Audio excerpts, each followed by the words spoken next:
Canada for Ways Limited.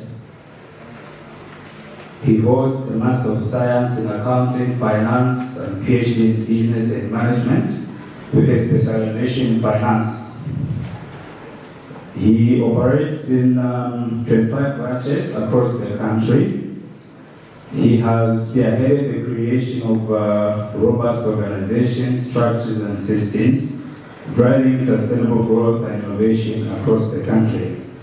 So a round of applause, ladies and gentlemen, for Dr. Henry Chikwete.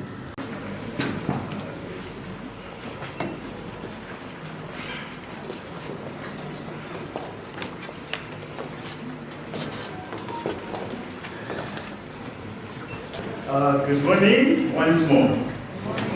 Thank you very much for the powerful introduction. Let me put a disclaimer before I go any further. So, I'm not an expert in entrepreneurship. Let's make that very clear. Despite the doctor being there, it's in finance, not entrepreneurship. However, I've been invited here as an entrepreneur. And my job is very, very, very simple today. Unlike the other experts we had yesterday, who did a very good job and had to do a lot of research. In my case, I'm just sharing our story, how we started and where we are at the moment. Is that, yes, so no research for me, and you can't argue with me because I'm just here to tell you what has actually happened for us.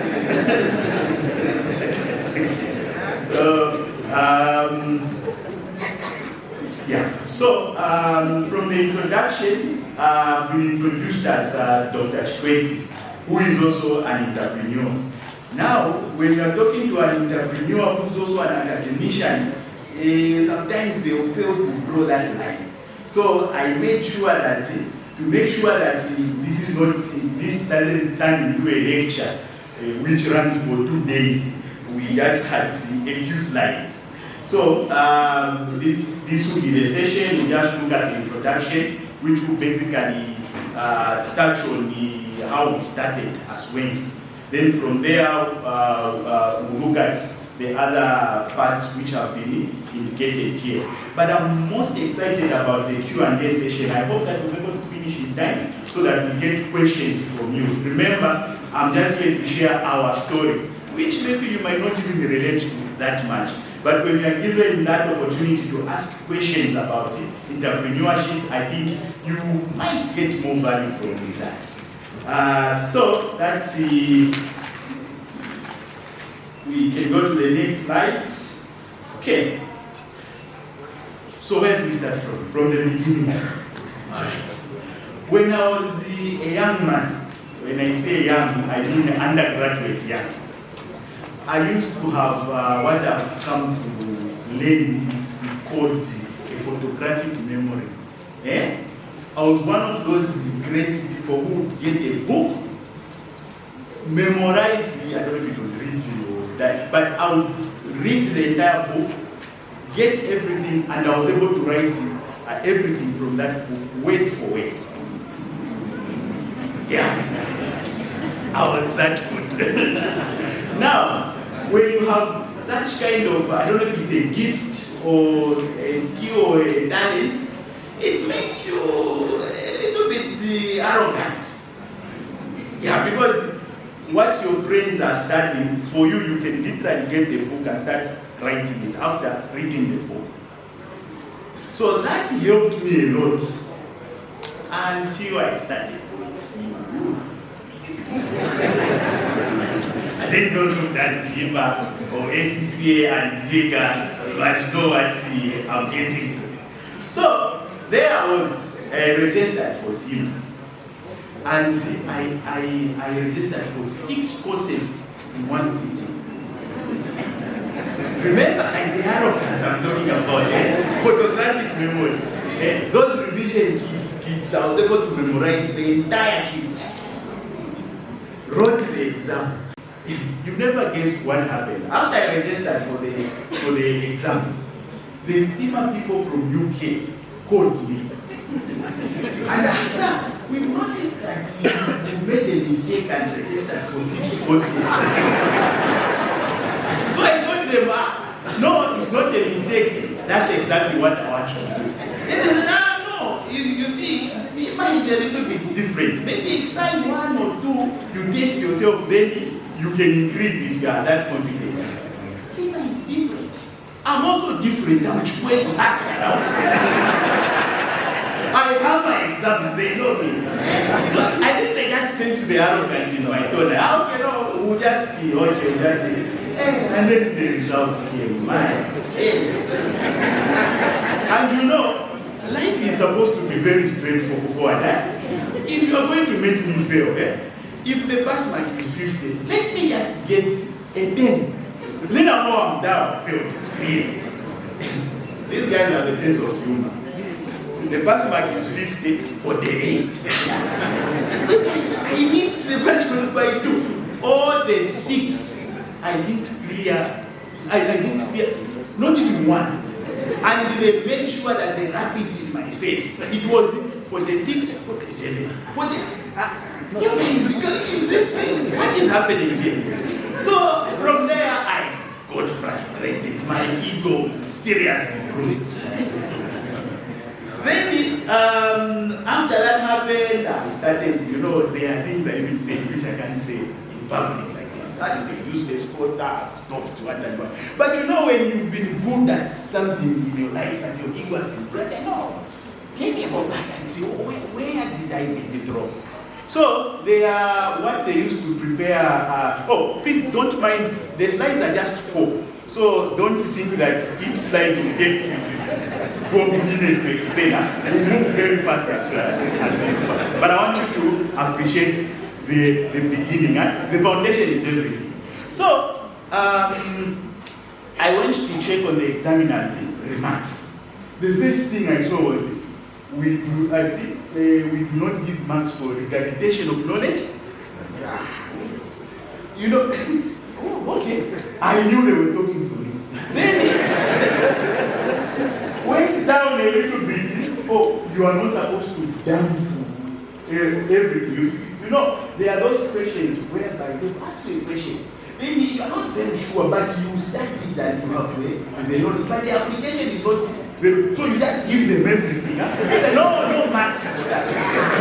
Then I realized, that's why I planned it. So what do I do now? I had to change from being someone who could memorize the books now to someone who had to understand. Because I knew that there was no way I'm going to clear him if I don't understand.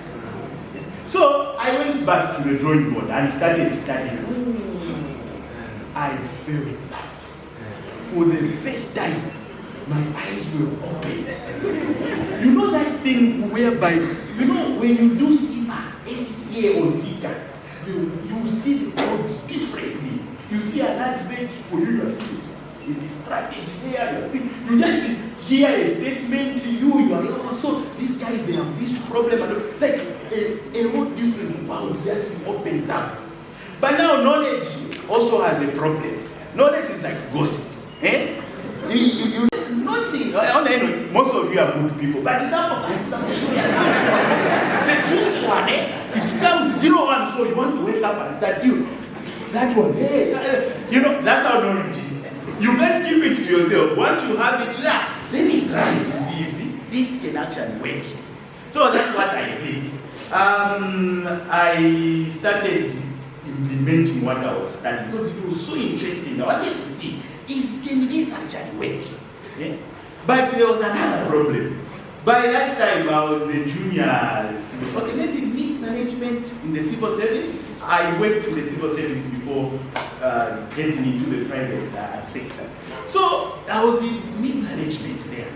And most of my work was being payment for, that's why.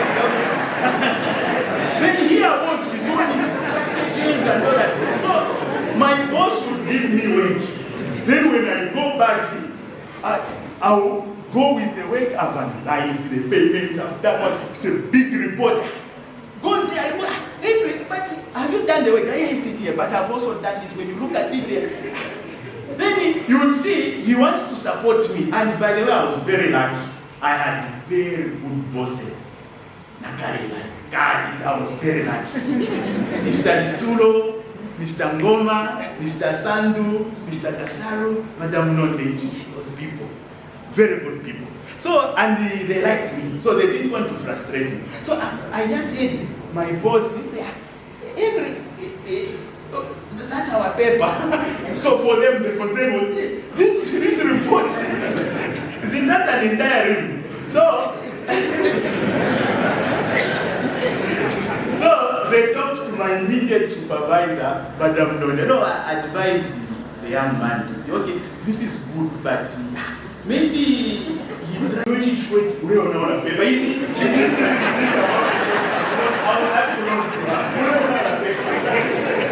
Yeah. Then she said, no, I really appreciate the effort and everything, but maybe because you will not get much value from it, maybe away from it. And ladies and gentlemen, that was the birth of Waste Limited.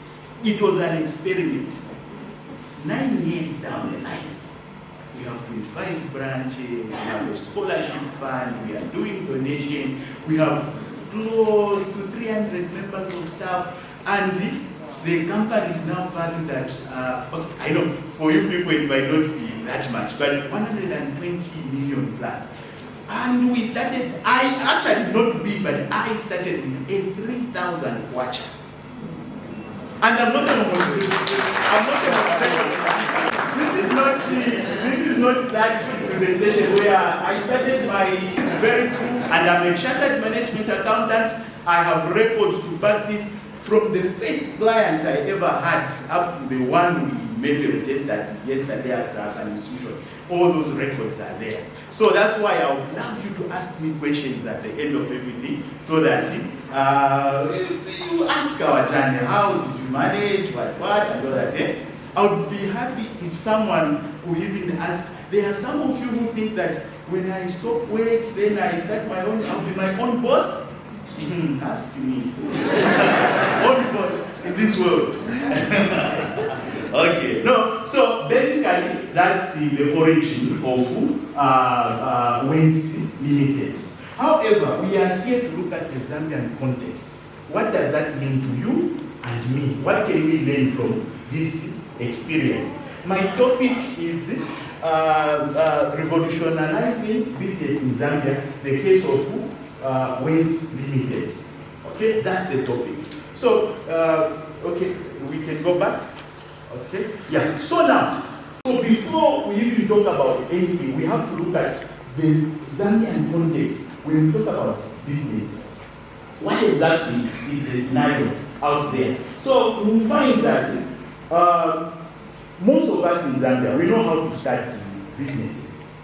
Maybe most of us in here have even registered some businesses, or you've done some business to a certain level. We are able to do this. Then we also know how to run businesses. Eh? Please get this very well. We know how to run businesses because most of the businesses are actually run by Zambians like you. But what we don't know, where I think we might need to discuss, is moving from starting to that level where it's an established business. So the dynamics here, that is the transformation or revolutionizing that we need as Zambia. Eh? We can go to the next slide. Okay, so maybe before we even go there, let's just see also look a little bit further into the common scenarios. So most of, when you hear people talking about business, you will find that there are maybe 4 groups or so of the businesses we have out there. There are people who are doing businesses which are not registered in the markets and a lot of other places. I think even among us ourselves, sometimes if you are good at baking cakes over the weekend, after you stop the analytics and the other, you do a cake and sell to a colleague. That's a business in itself, in one way or another, but it's not registered. Then the other thing is, we have a business that is registered but not doing anything. There are a lot of those. You attend a meeting like this one, Then there's a motivational speaker, they pump you with that energy. On Monday at Kakra or you're online, registering the business. Yes. So they are also such. And afterwards, you will forget about it. They are also such. Then we also have a scenario where we have someone successfully starts a business, but they fail to grow it. So that is also a problem. Then the other problems are where we have a business that grows to a certain extent, the owner dies and the business dies, just like that. So that is the context when we look at, when we are talking about the business scenario from the Zambian context. Okay. So now these are the problems we need to address. I will not touch much on the first and the second one because these are things. Okay, but there's a document I prepared where I've given details on almost everything. I hope that the good people will be able to share that document. It's more detailed. But for now, I want to touch on running a business until it reaches a certain level and the dynamics and how you move from there to where we want to be. Okay? So one thing is you first have to understand what game am I playing in. So one of the reasons most businesses are growing is because you don't know the rules of the game you are playing. Do you use the legs? Do you use the hands? What do you use? So there, it's from the starting. Are you starting in an industry which is already established? If it is, there's a way you play that game. Then again, the other one is, are you innovating, changing something so that there's a new way of doing that? If that is the direction you want to take, there are also rules on how that game is played. So one of the reasons why most businesses actually fail to move forward from what we've observed is that you don't understand the rules of the games you are getting into. Those who've done research, the ontology, remember ontology, epistemology, and all those things. Yeah. So it basically speaks to your theory of reality. Okay? You know the world, we all see the world differently. And how we react to it is based on our theory of what is real and what is not real. So that is, once you understand that, okay, then now you are ready to do business. Okay. So now, we can go to the next slide. So after we've gained that understanding, okay, now you are ready to start moving to that level where we want you to be, where we say that the business has been transformed or revolutionized, if you like that word, that much. So I've used, what you are seeing there is something we experienced ourselves, and I hope that if you want to take this route, you'll be able to learn one or two things. So the first stage, after they told me that we don't know your paper, was here now. From there, I was now the one-man business. I was the sales guy, I was the marketing guy, I was the everything. Okay? So there, I was doing everything. I was just myself. And most of us, that's how we started these businesses. Okay? So from there now, you move to the next stage. And there are things which will now tell you that, oh, now it's time to move to the next stage. And I'll touch on that. And pay attention to that, because most of these things are things you already know and you're already doing. Most of you know how to start a business as an individual. But now, how do you know that it's about time to start bringing in other people? And what are they going to be doing? How are they supposed to do that? So that we add value to the establishment. So from there, you go to a small group. So this is a very small, maybe one, your cousin, or a friend, and all that. So maybe you're just a 2 of you or 4 of you. So now the weight is there. Now all these new people mirror the founder. They are also sales people. They are also marketing. They can also receive money. They can do everything just like the owner. Now when you grow from there, okay, you go to another stage. And I think those who are very good pay attention to details. I've attached some figures there. They might differ depending on the industries. But there's a reason why I've put one 1 million, 5 million, and all that. Because that's where you get the telltale signs that it's about time to move to the next level.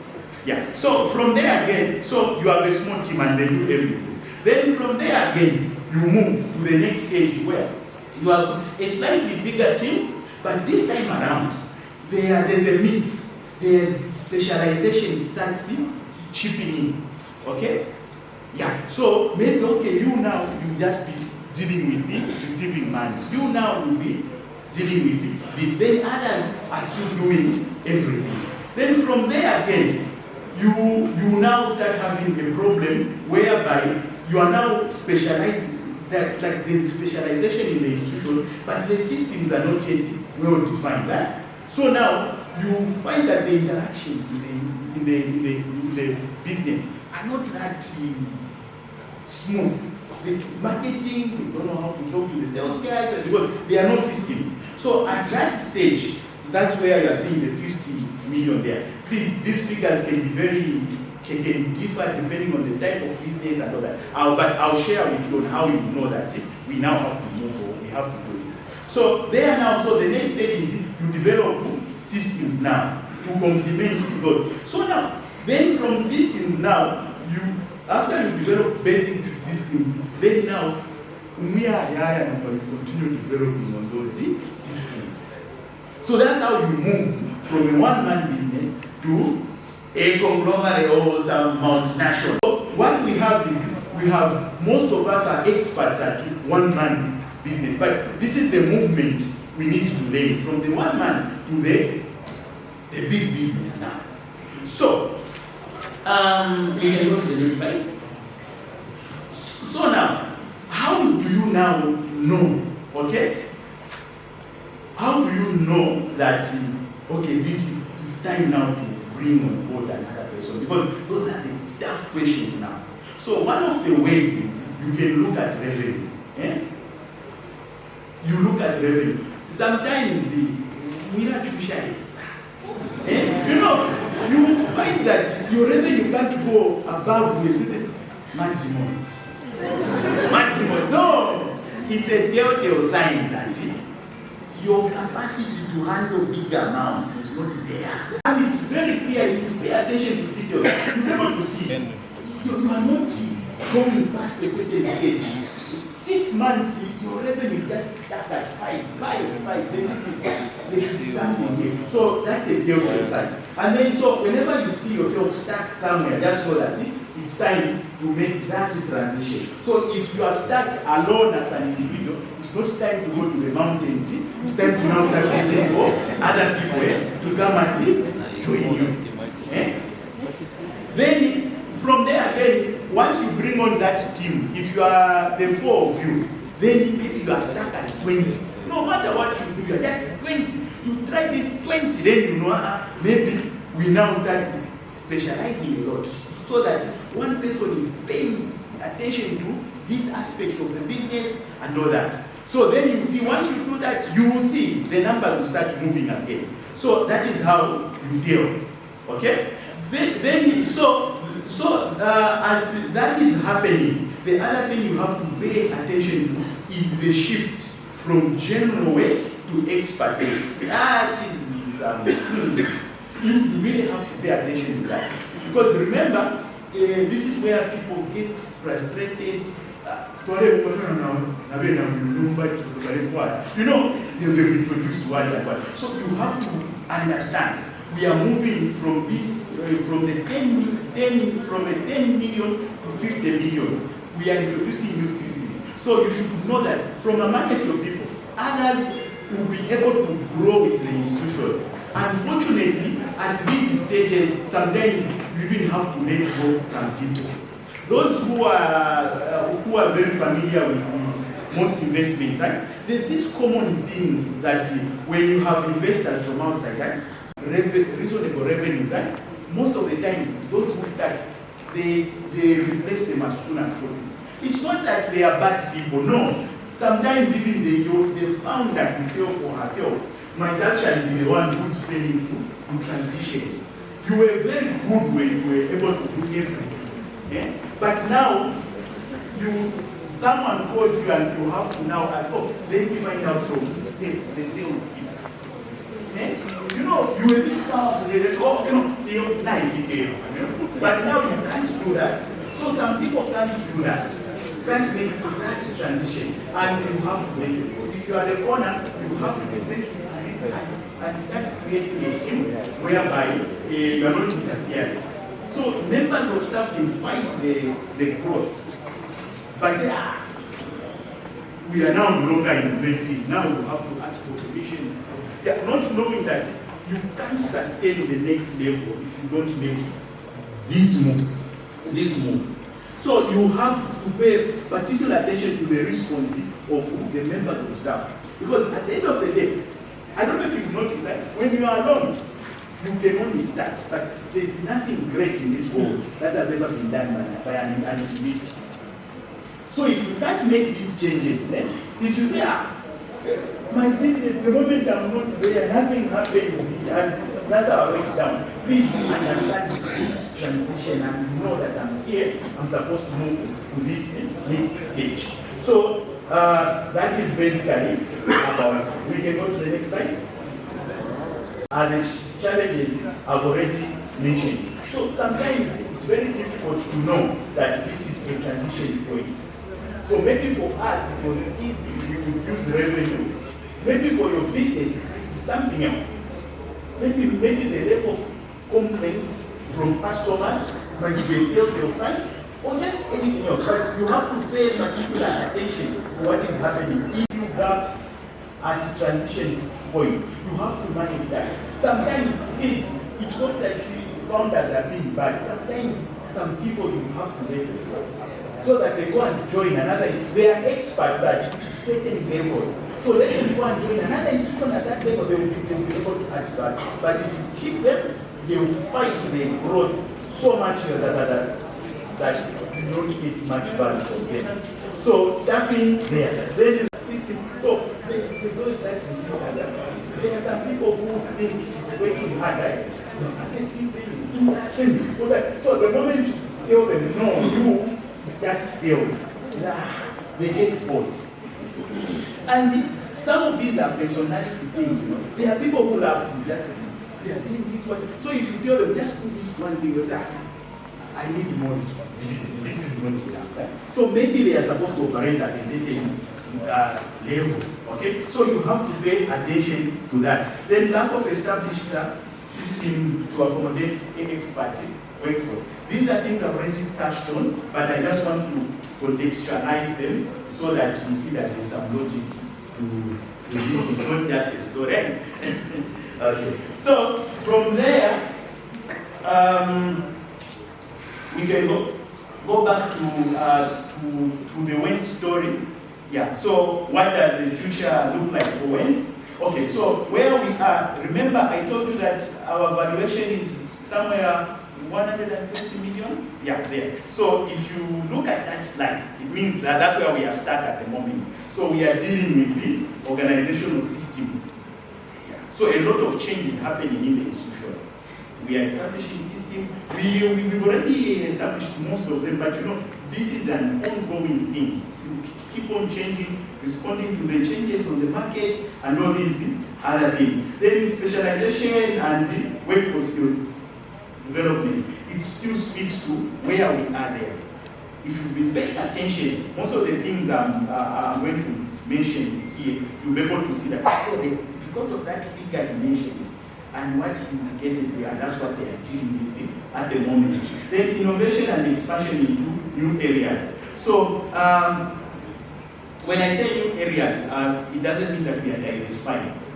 Yeah, we've just become more innovative. I think I'll be able to, like we have two products which we developed. One is what within here, and the other one is Egypt. These are more fintech products.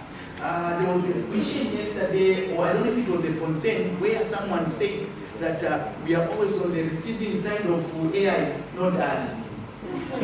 Now we are running with them, we are there. So these are AI products. Yeah. You know,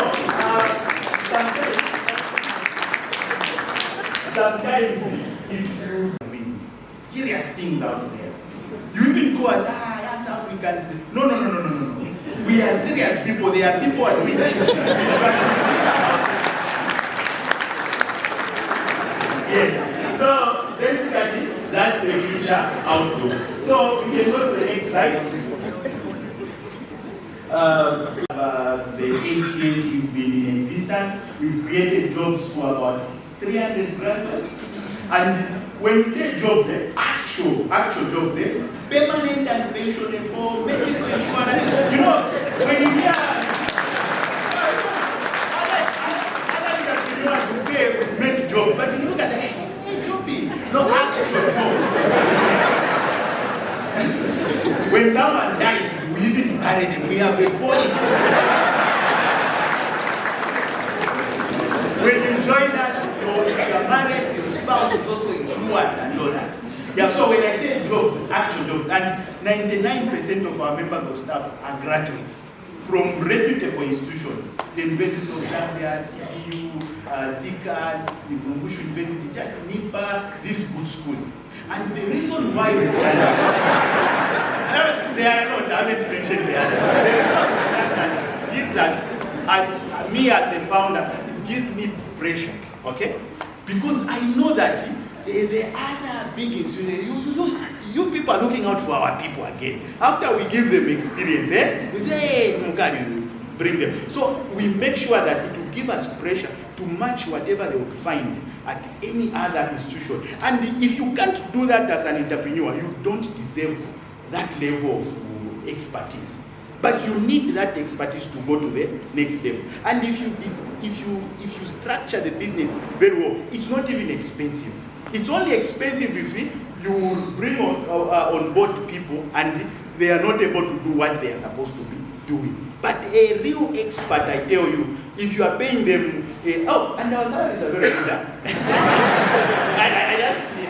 just have to mention that. Our salaries are very good. Yeah, so you have to make sure that whether they are with us, the government or big banks or this, at least they will still be there. When they meet their former classmates, they are all driving, they are all talking. Yeah, then you know that we are doing the need. So that's the jobs. Then we brought the institution from a capital of 3,000 kwacha to 120 million over this period. Then we've created a scholarship fund where we are sponsoring about 50 students across the country, and I'm proud to say that our best student so far on the fund is from Eastern Province. He got 580 at his grade 9.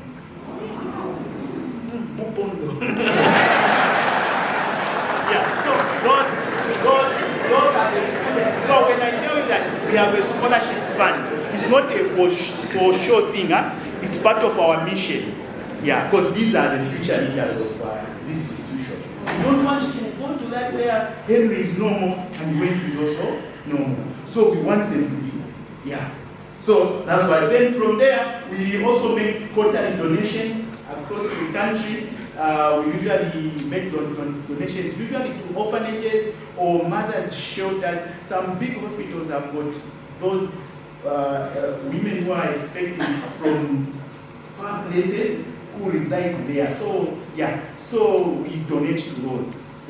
We've been doing this for a very long time. Then we've created 3 strategic business units. There's Waste Financial Services, where we give short-term consumer credit to members of the public.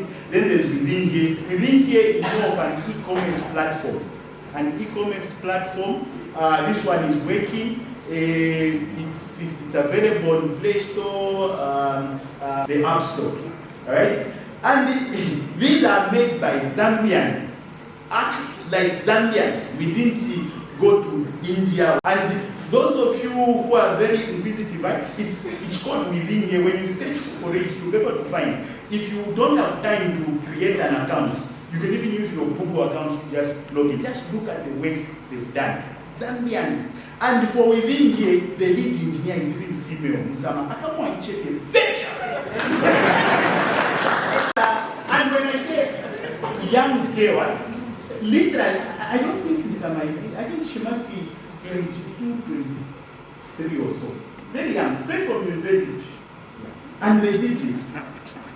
So then, and this is international already. Of course, majority of, but the last time I checked, we had about 52,000 users. 52,000 users. I think we are somewhere there. Yeah, we are still, but we'll get there. So this one, if you want to ask me questions, it's serious.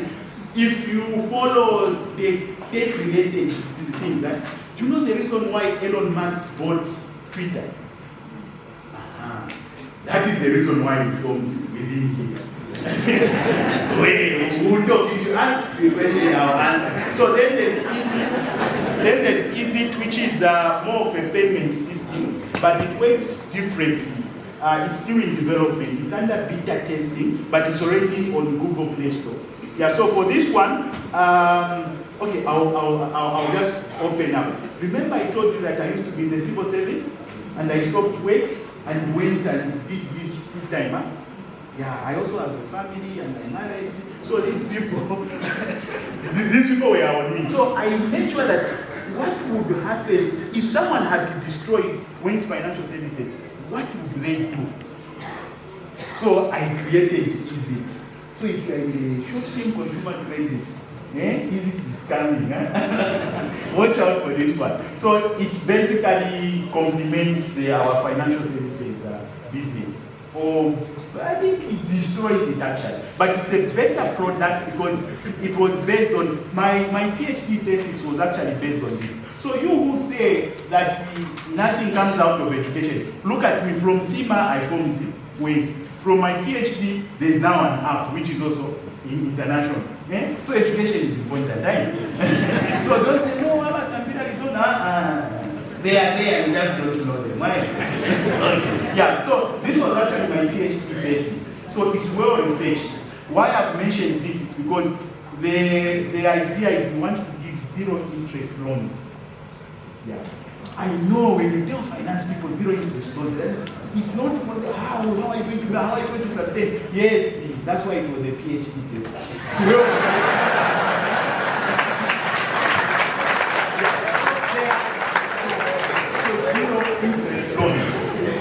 Yeah. So those interested, we can talk. We're going to. My PhD thesis was I created an interest rate model for short-term consumer credit. So that model now we turned it into a product. Yeah. So then from there now, the other things we've done, we've been very compliant with ZICA, NAPSA, NIMA, workers' compensation. I'm mentioning this because if you want to start a business, the worst you ever do is not to be compliant. Then you are not doing anything. You are building a house of cards. Because the moment these people will visit you, you thought you are the 100 thing, eh? You are negative. So make sure you are very compliant. That is actually, compliance is what business is all about. So if you are doing any business, and you are not registered with the ZICA, NAPSA, I'm not marketing this, but they are extremely important. And that is the contribution that we need to make to our country. Not every time, until government, we need to, no. You contribute to something. So we are very proud as civil servants, as you get paid, it's money from wins. We are also contributing to those salaries. Right? So it's very important. Please, if you have any entrepreneurs here and you are not compliant, please talk to this ZICA people, and they are very good people. Right? Yeah. When you hear someone says that ZICA are bad people, just know that they were trying to be funny, but they have that approach whereby when you go there, they want to help you. Not that they are good people, because they also know that when you are making money and you are doing well, their job is made easier and they're able to collect and do whatever they need to do. Yeah, NAPSA, the same way. NIMA, the same way. Workers' compensation, local authorities and all that, get those licenses. That's what business is all about. We can go to the next slide. The strategic business units under Waste Limited. The E there is for easy. You can search it on Google Play Store, you're able to find it. Within here, it's there. Within here, how it works, when you are, like the way you come to Livingstone like this, you you want to do your hair, you just go on within here. Then you define where you are. Oh, I'm in Livingstone, I'm looking for a salon, and what? Then, if there's a salon nearby, you'll be able to find them. So when you say within here, it means within that area. Yeah. So I hope you'll be able to, and it's a free product. So I hope if you have a small business or big business, just you check it. You check it, if it can add value to your business, just to give it some visibility out there. You try it out. You literally have nothing to lose. It's free. Yes. So yeah, even for recruitment, all those, if there are people who've applied to our institution, we use within here, and anyone can use it. So now, if there are people from government, the help we need from you is not money. When you hear that we have within here, do one of your recruitments on within here, as long as it doesn't crash because of the number. No, I'm just joking. Yeah, so, you know, the moment I can assure you, right now I'm standing here as an entrepreneur, okay? So, people from maybe government, they might be tempted to think that to assist would be to give us money. No, hear it from an actual entrepreneur. We actually, an entrepreneur, the waste you can do for them is actually give them money. It makes them sharp. Ask me properly, I'll explain to you. There's a concept with coined in Wales, which we call doing without. Entrepreneurs will do without. If you can't innovate, then maybe entrepreneurship is not safe. So what we need is when we develop within here, people to subscribe and use this. The valuation will go up because of those numbers. So that's the help we need. Okay, thank you very much. I think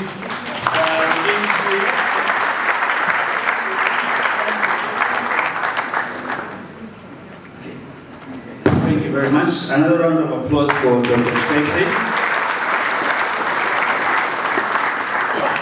Okay.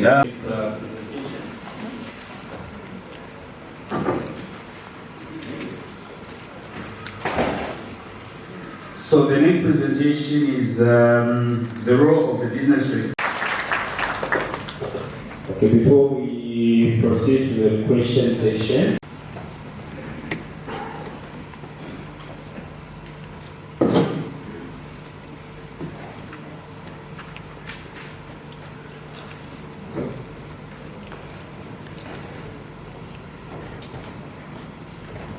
All right, so it's time to ask questions, make contributions for the first two presentations that we've had this morning.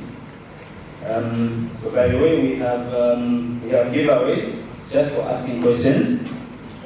We have giveaways just for asking questions. You have a bit of some time, so we expect a lot of questions from the first set of say 4 questions from the audience. Okay, so there's one.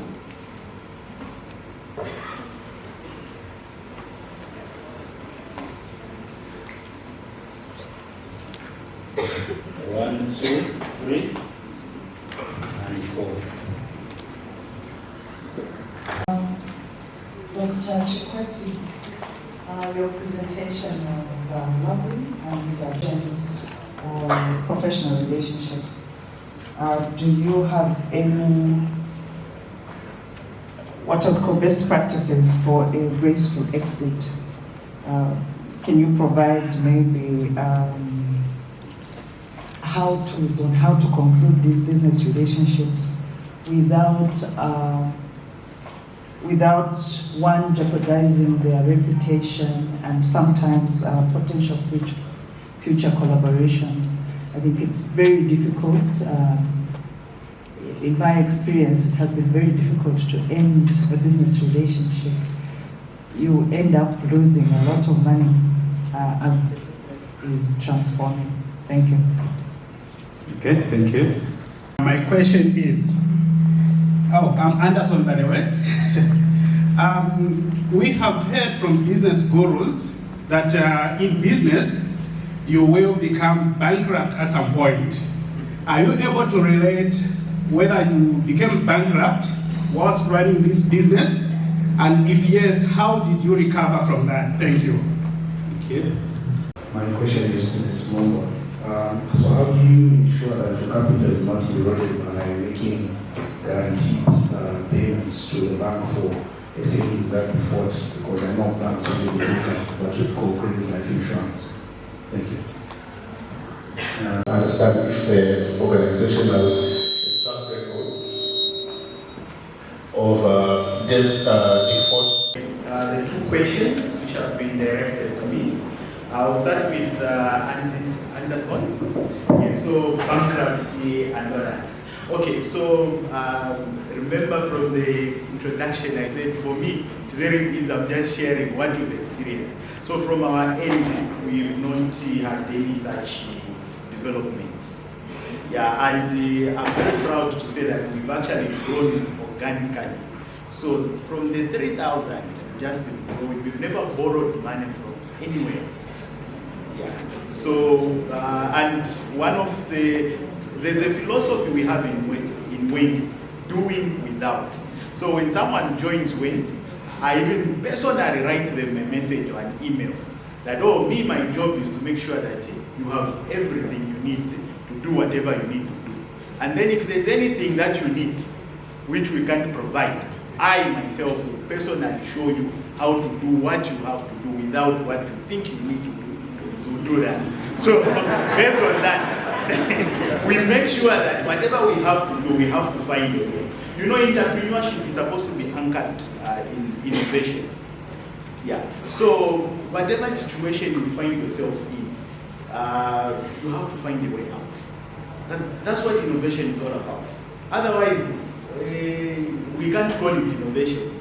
Yeah. So we've not had this problem. I hope my response helps in one way or another. Then to Madam Seiche, I hope I've gotten the name right. Over collaborations, okay, I hope I got the question right, but I think this is, you know, when you talk about collaborations of any type, it's like a marriage of some kind.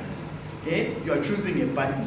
So it's either they are choosing you or you are choosing them. Either way, you look at what is of benefit to you and to them and all that. But I'm one advocate for mutual benefit relations because those are the only ones which are sustainable. Yeah, but just in case some things, they say that prepare for the best, but hope for the best, but always prepare for the worst. So whenever you are collaborating or any associations of any kind, I think you should also prepare for the worst. And that in itself will be able to help you. I hope I've gotten the question you were asking and this response will be of benefit to you. I think these are the only questions I have so far. How do you monetize it? Because people are placing their placements there for free. So are you monetizing it by the number of people that come onto the app and you start advertising? Or I'm really baffled. And the second one is how do you lend at 0% and make money? That has really blown my mind. Can start with Madam Mumba. I think you have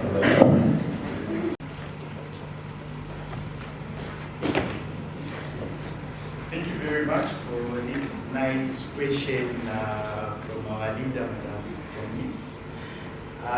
So one is on within here, how are we monetizing the product?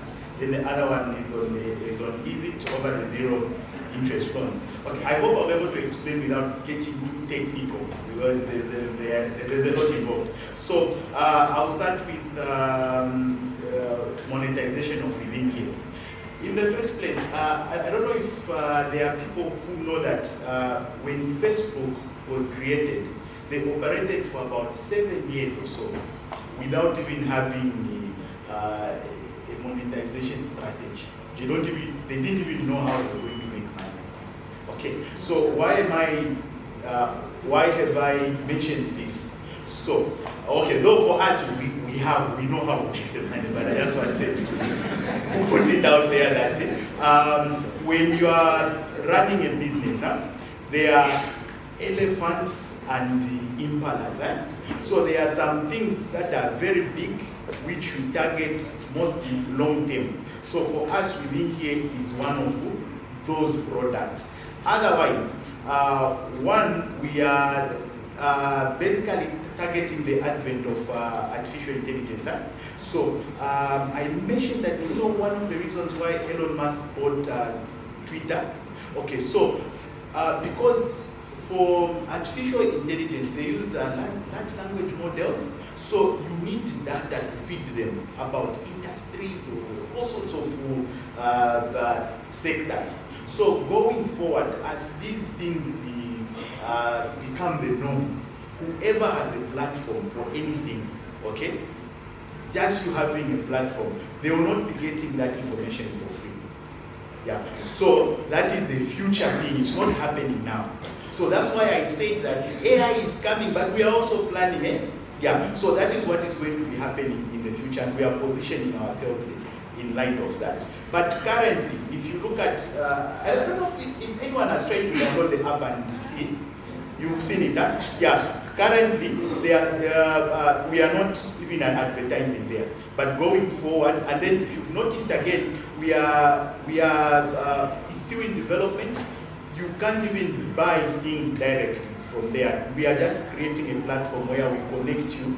We are connecting sellers and buyers, or employers with those who are looking for employment and all that. So going forward, as the numbers grow, there will even be some advertising slots there. The way Facebook does, I think we'll also be doing that. Then apart from that, there will also be a transaction fee if you want the payment to be done through the platform. Yeah. So, but it will not be a very big fee, just a small fee just to maintain the app going. But ultimately, this is just we are positioning ourselves for the AI revolution. Yeah, so it's one of the elephants. So we don't mind right now because the only expenses we have is just we have an internal IT team. So there's a team which works on this, and then that's the only expense we have, and then the servers and all. So the expenses are not that much for us. But I think as the platform grows, we might need bigger spaces and all that. Then we'll be assisted by advertising and these other things, because we've already developed it to that extent. But we have to roll it out in phases. Yeah, so that's one of the ways in which we are going to make money from within here. Yes, please. Then for the zero interest loan, this is the most interesting. Huh? Okay, so for this one, I'll give you, okay, I don't want to sound technical to understand, but it will be boring. It's what we do almost every time. So, okay, so when someone wants to borrow money, for example, because this targets short-term consumer credit. So when maybe the moderator wants to buy minimum wine, which costs say 200 kwacha. I don't know the exact price, but say if it's 200 kwacha or so, it means that if he has no money, okay, he needs to come to say to go to a financial institution there and borrow a 200. And because it's short-term consumer credit, okay, most likely those people who are getting short-term consumer credit, they have other big loans running, long-term loans. So when they go to financial institutions which give short-term consumer credit, the risk element is already high there. So their rates are usually a little bit up there. Okay? So what if we created a scenario whereby if he wanted minimum and I'm the one who's selling minimum, what if he could get the minimum directly from me? We remove the financial institution. So now, why can't he give me the minimum directly? Because he's afraid that maybe, okay, because if I'm the one who's got the minimum, I'm the merchant, I'm afraid that he might not pay me. So what if we created a world where he's compelled to actually pay me without me chasing him around or doing all those things? So it means that he can access the minimum, the service itself, okay, or the product without going to get money. Because when he goes to get money from a financial institution, you have to pay back with interest. Yeah. So it means a bag of mealie meal that was supposed to cost you 200, the value from your side will be about, depending on the interest. If it's even 40%, it will be 240. So now, you will create a world where you can get direct the mealie meal from me. Okay? So me, well, as you are buying the mealie meal, I've already factored in my interest there. Are you seeing that? Huh? I hope it's making sense. Huh? Yeah. So I've already factored in the profit element in the mealie meal. Okay? So when you get a mealie meal, you pay me 200. It means that the time you are supposed to pay me back, you just pay the actual 200. So that is how it works. So now, the only additional cost which will be there, maybe from his side, is maybe a transaction fee for using that platform. So now the transaction fee is not interest. Let me give you an example. Another example. So, right now, most of you, if you have money in your mobile account, right? So if you send that money, they charge you almost, I don't know if it's, it's what? Depends. Yeah, okay, it depends on the amount. So if it's the amount where you are able to buy something out there, they will charge even 9 kwacha, 10 kwacha, or even more. And that is your money, you have it. This time around, you are borrowing. It's not your money. So if we charge you a 10 kwacha on that amount, have you paid interest on that amount? It's not. It's a transaction fee. So for us running the platform,